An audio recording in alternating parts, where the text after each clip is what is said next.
The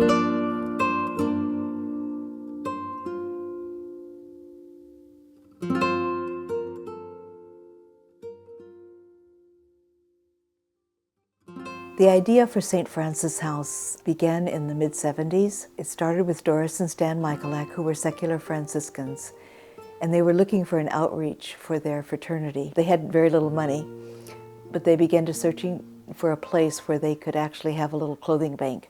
Stan told Doris that if she thought that someone was going to give her a place, an empty storefront for free, she needed to think that over again. And that was just all she needed to encourage her to begin looking. So she did find an empty storefront, and it turned out that the landlord was willing to let them use it for free. The grocery store people had opened the store part. They lived above it. They opened it for the neighbors to have yard sales.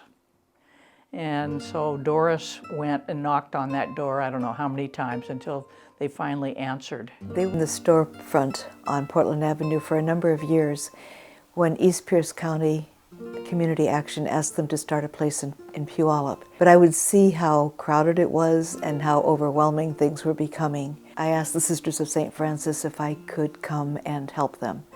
And they said yes, so that's how I came. When they opened the place in Puyallup, they did it under All Saints Parish auspices, and the parish allowed them to talk from the pulpit, at different Sundays, explaining what they were doing and asking for help. And then they also took up a monthly collection for them. That's how they got volunteers, that's how they got funding. Prior to that, they found this acre of land in downtown Puyallup, and Stan and Doris signed for the property, well past retirement, and had it paid off within 18 months. When I heard Doris describe what St. Francis House was already doing, we talked about what we could do to enhance and improve what was being done already, and that's where we first decided to put together a board of directors and 501c3 as the pastor of All Saints had recommended.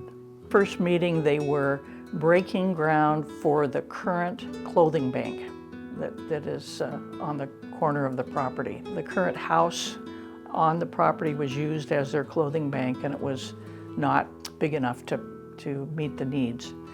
A wonderful grant from a fellow that left the money, and that allowed us. When it was invested and multiplied during that time, and they were able to put in the warehouse.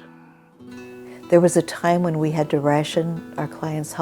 They could only have one blanket, one towel, one pot, for the kitchen. Now we have plenty for everyone. We've really had a history of having what we need. One of the volunteers that St. Francis House owes a special gratitude is Hannah Callis. She coordinated the meal program for many years. Her efforts to organize the volunteers, to make sure there was food for every night, so we owe a special gratitude to her. When Pat came on, she did a needs assessment of our customers, and she found that the immigrants really needed help in English.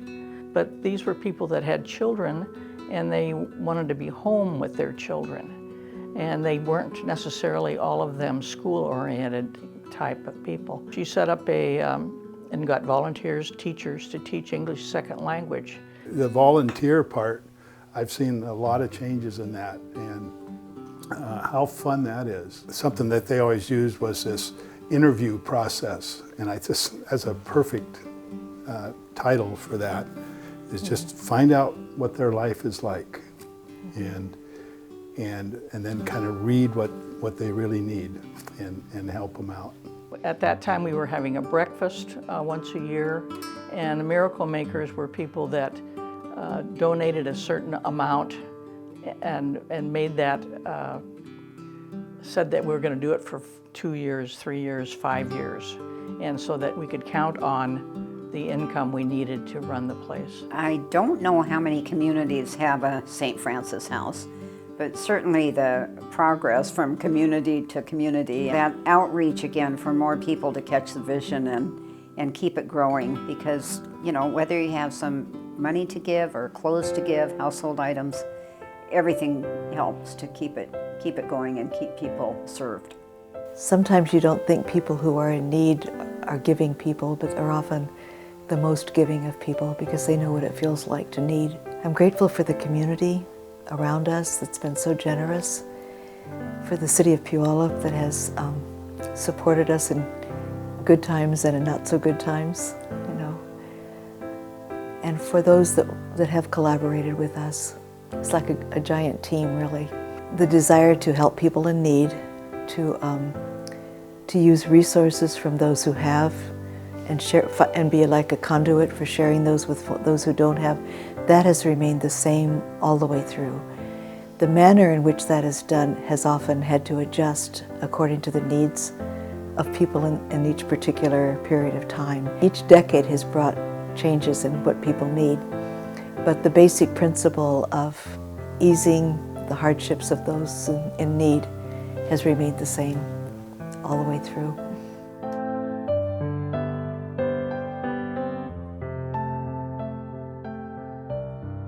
People who support us, the sustainers, the miracle makers, the people who give every single month, I got to know their names in about 3 months, right? Because I kept seeing these same names, and I'm like, these people are devoted to us.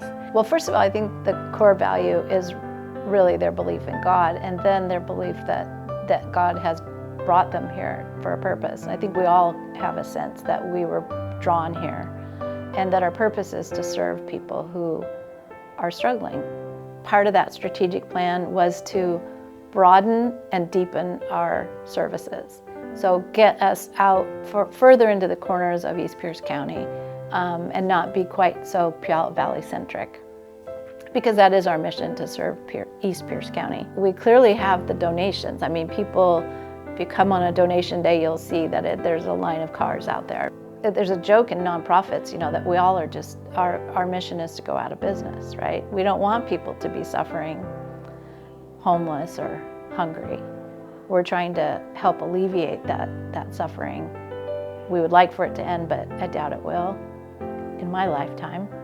So in the meantime, we just have to do what we can do. And if that requires us to grow, that's my mission, is to try to keep up with the demand as best we can.